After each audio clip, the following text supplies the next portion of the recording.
mensahihkan riwayat ini dari dua jalan.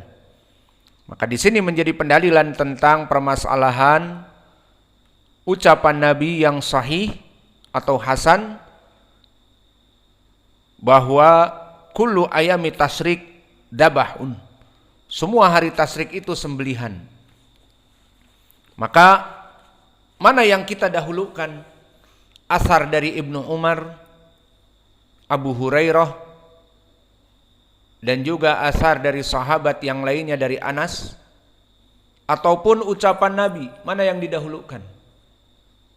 Tentu ucapan Nabi. Maka pendapat Imam Asy-Syafi'i dan yang lainnya lebih kita utamakan beristidlal dengan ucapan Nabi. Cukuplah diriwayatkan oleh Imam Muslim dari Jabir,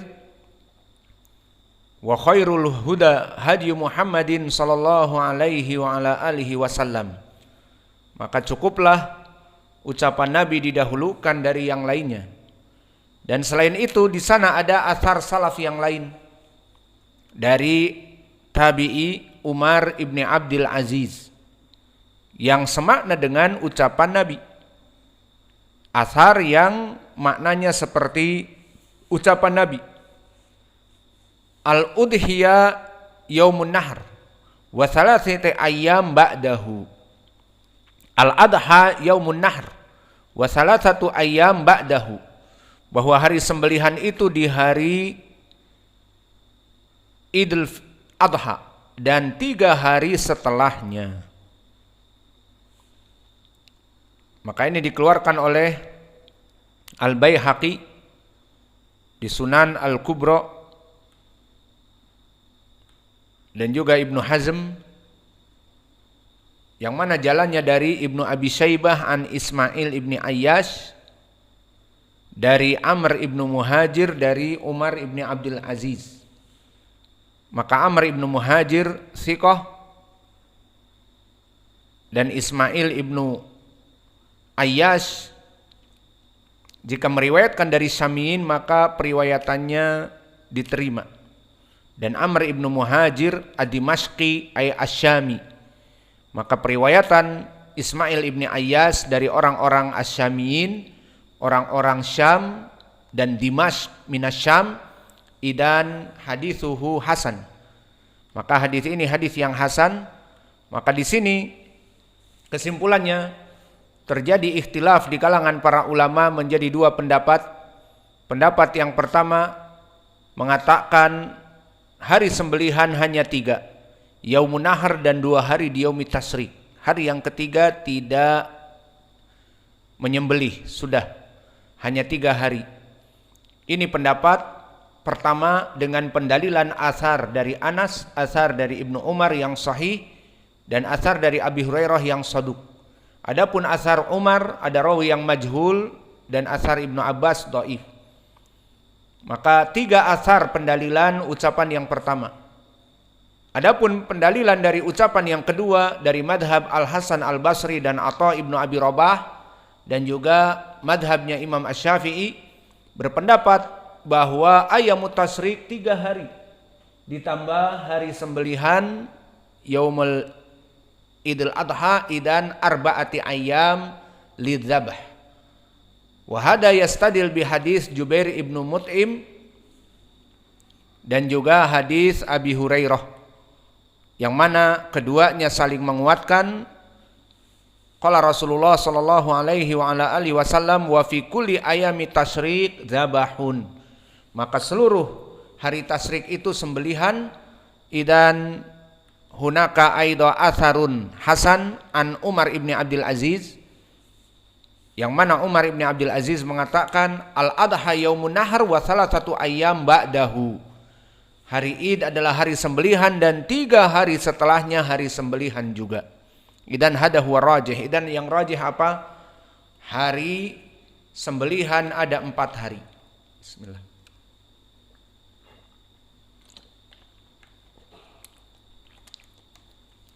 Maka inilah syarat yang keempat dan yang kelima, atau yang kelima dan yang keenam. Dan sekarang kita masuk kepada syarat yang berikutnya, syarat yang ketujuh, Asyartus sabi', syarat yang ketujuh dari sembelihan yang akan kita sembelih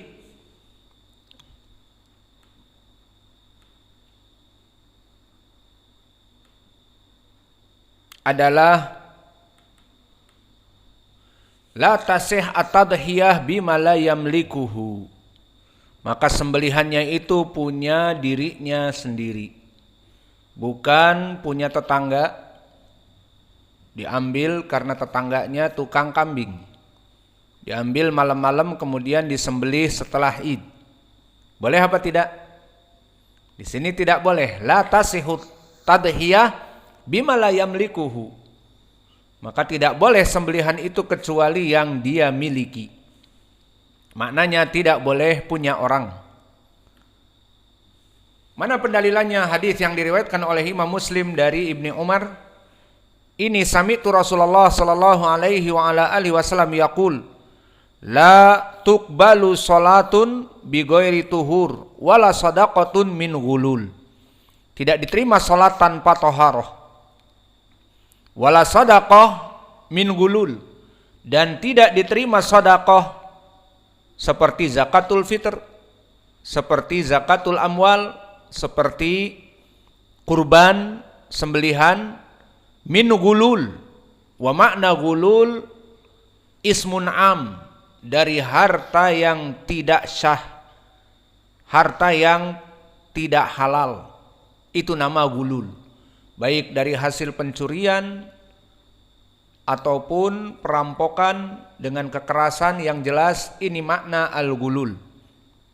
Maka tidak diterima sedekah min ghulul. Wa kadzalika an Abi Hurairah. Kalau tadi dari Ibnu Umar berkesendirian Imam Muslim, maka datang dari Abi Hurairah, qala Rasulullah sallallahu alaihi wa ala alihi wasallam, man tasaddaqa bi adli tamratin min kasbin thayyibin wala yaqbalullah illa thayyiba wa innallaha yataqabbaluha bi yaminih tsumma yurabbiha li sahibihi kama yurabbi ahadukum fuluwah hatta takuna mithlal jabal.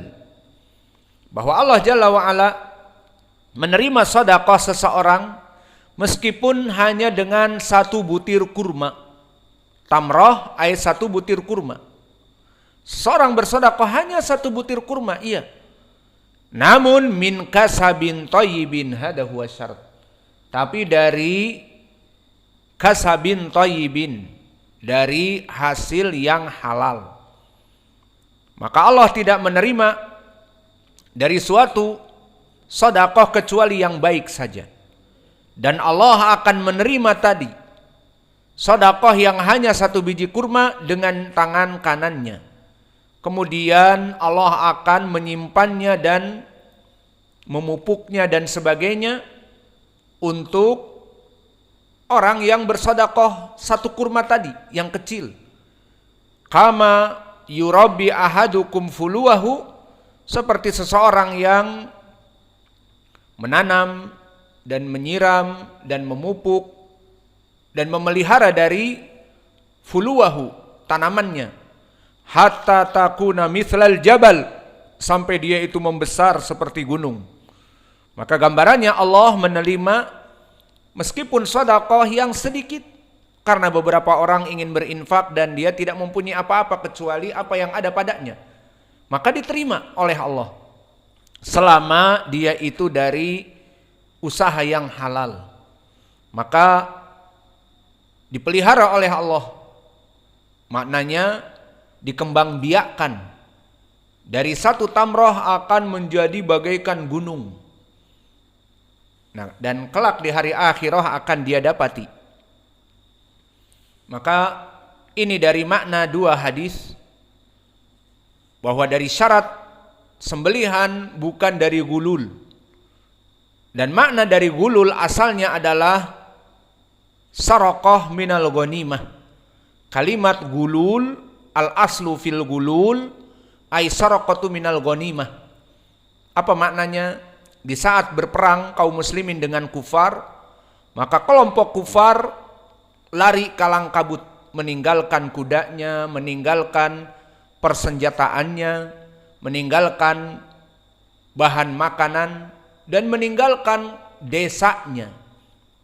Maka desanya dalam satu kampung ada berbagai perhiasan dan ada berbagai alat-alat dapur dan alat-alat rumah perkakas ditinggal begitu saja. Maka di sini dinamakan ghanimah. Dan asal dari gulul, pencurian dari harta ghanimah. Seperti hadis yang diriwayatkan oleh Imam Al-Bukhari dari Abdullah bin Amr bin Al-As, kana ala saqali Nabi sallallahu alaihi wa ala alihi wasallam rajulun yuqalu lahu kirkirah famata faqala Rasulullah sallallahu alaihi wasallam huwa finnar. Mundur kaif,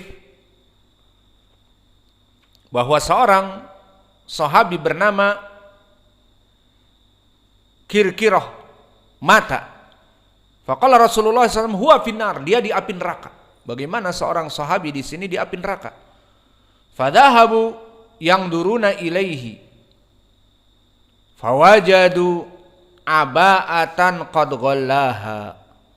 Maka akhirnya diperiksa oleh kaum muslimin, ternyata ada harta dari rampasan perang yang dicuri. Maka ghallaha adalah pencurian dari hasil rampasan perang jihad. Maka dengan tegas Nabi mengatakan dia di api neraka. Idan maknal gulul asalnya adalah saraqah minal ghanimah. Dan faedah dari hadis ini min kasbin thayyibin, bahwa syaratnya harus dari kambing yang halal punya dia, yang dibeli dari uang halal. Min kasbin thayyibin ay halalin, hada huwa thayyib. Maka makna yang diinginkan min kasbin thayyibin, dari harta yang halal. Kemudian di sini ada faedah dari segi ilmi tauhid. Wa innallaha yataqabbaluha biyaminihi. Di dalam hadis disebutkan Allah menerima dengan tangan kanannya. Maka di sini menjadi pendalilan sifat tangan kanan. Dan ini sifat tangan kanan ini dimutlakkan kepada tangan Allah Jalla wa Ala yang ada di Al-Qur'an. Seperti Allah berfirman, wa qalatil yahudu yadullah maglulah gullat aydihim wa lu'inu bima qalu bal yadahu mabsutatan yunfiku kaifa yasha. Bahkan tangan Allah itu keduanya terbuka dan menginfakkan sesuai apa yang Allah inginkan. Maka kedua tangan Allah kanan. Itu madhab ahli sunnah wal jamaah. Maka di dalam ayat tadi Allah itu mempunyai sifat kanan. Maka Allah mempunyai dua tangan, dua tangannya kanan. Berbeda dengan manusia, ada tangan kanan dan kiri. Dan begitu pun diriwayatkan oleh Imam Muslim dari Abdullah bin Amr bin Al-As, innal muqsitina indallah ala manabir min nur an yamini rahman jalla wa ala wa kilta yadayhi yaminun alladhi ya'diluna fi hukmihim wa ahlihim wa ma walau.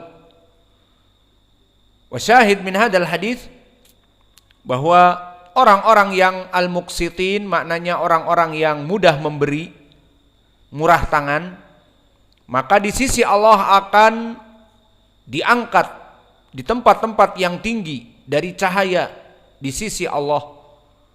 Wa kilta yadayhi yaminun, dan tangan Allah keduanya kanan. Maka di sini menjadi dalil bahwa kedua tangan Allah adalah kanan.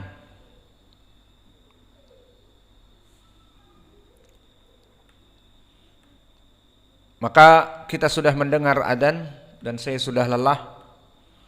Kita cukupkan kajian kita. Kesimpulannya, kita telah membaca ataupun menjelaskan dari syarat untuk hewan sembelihan. Maka di pelajaran sekarang ini kita telah masuk kepada syarat dari sembelihan. Pertama, kapan dimulai sembelihan? Tidak diterima sembelihan kecuali dimulainya setelah kita melaksanakan sholat Idul Adha. Maka sebelum itu, sebelum fajar ataupun setelah fajar sebelum sholat Id tidak diterima. Seperti di dalam hadis disebutkan, falyadbah makanahu, agar dia menyembelih sembelihan yang lain. Dan bahkan di hadis Bara ibnu Azib dengan tegas, dia hanya sekedar sedekah untuk istrinya, untuk keluarganya. Huwa lahmun qadamahu li ahlihi, laisa minan nusuki fi syai', tidak dapat pahala dari sembelihan. Dan juga syarat yang keenam, sampai kapan batasnya? Maka sampai ayamut tasyrik yang 3 ditambah hari Id, maka 4 hari. Maka jika mempunyai uang setelah sepekan, kemudian aku baru mendapatkan uang 1 pekan setelah hari Id, kemudian membeli kambing jelas lebih murah, kemudian dia membawa 2 kambing ke rumahnya, maka ayo silahkan disembelih kambingnya. Dipikirnya diterima pahalanya, jawabnya tidak. Maka hanya mendapatkan pahala sembelihan untuk dimakan anak istri dan sebagainya, bukan pahala dari hasil sembelihan kurban, karena telah keluar dari waktu. Dan syarat yang ke-7, harus sembelihan itu punya dia sendiri, bukan sembelihan punya tetangga dia curi, ataupun sembelihan yang tidak halal. Maka harus sembelihannya sendiri, sehingga syarat diterimanya dari sedekah harus dia itu dari harta yang halal. Wala shadaqata min gulul, kata Nabi, tidak diterima sedekah dari hasil curian. Dan bahkan di hadis yang kami sebutkan, barang siapa yang melaksanakan sedekah meskipun 1 biji kurma saja, maka diterima oleh Allah Jalla wa Ala. Maka ini yang bisa kita berikan. Wa naktafi ilahuna wa jazakumullahu khaira wa barakallahu fi ilmikum. Subhanakallahumma bihamdika asyhadu an la ilaha illa anta astaghfiruka wa atubu ilaik.